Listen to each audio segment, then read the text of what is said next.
Well, Merry late Christmas to everybody. Hope everybody had a good time over the holidays.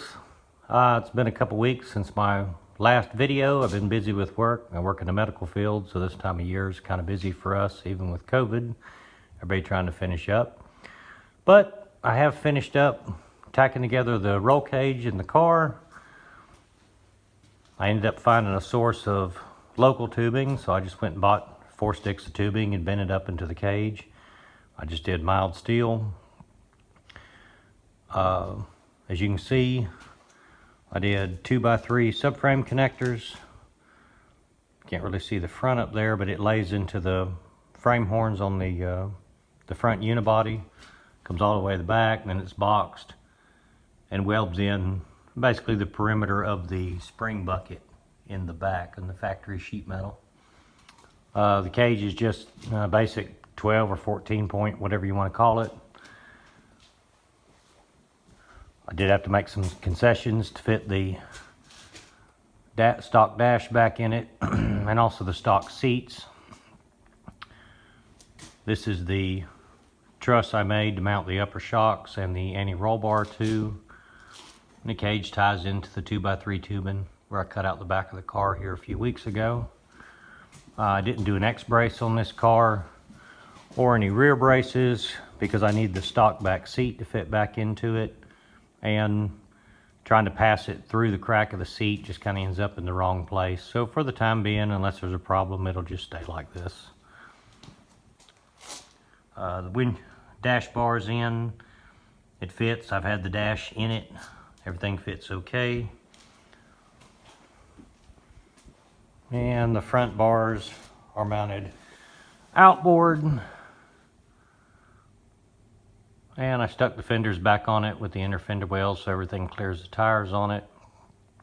And the mount for the mid motor plate is right inside there.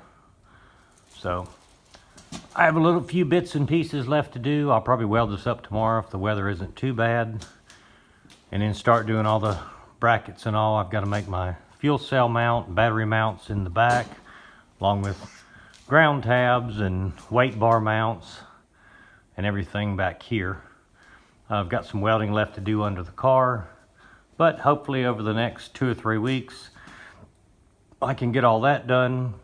Mostly right now I'm trying to just get the cage welded up so I can get it in a coat of etching primer.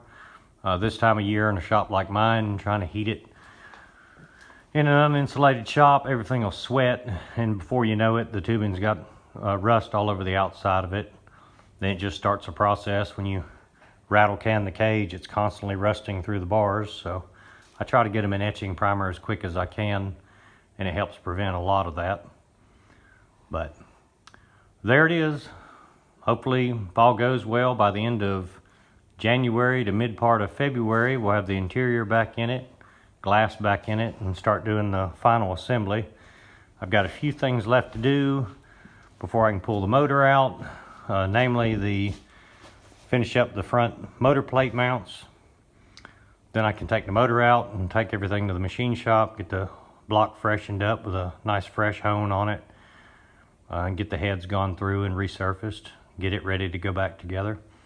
Intake manifold I still haven't decided on yet.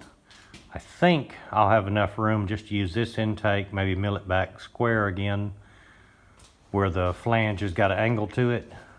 Maybe just mill it down maybe 1 inch, cut out some of the plenum, and then just put an elbow on it with a 90mm throttle body for the turbos. So other than that, so far so good. Hope everyone has a happy new year. Stay safe out there, and we'll see y'all probably next year. Bye.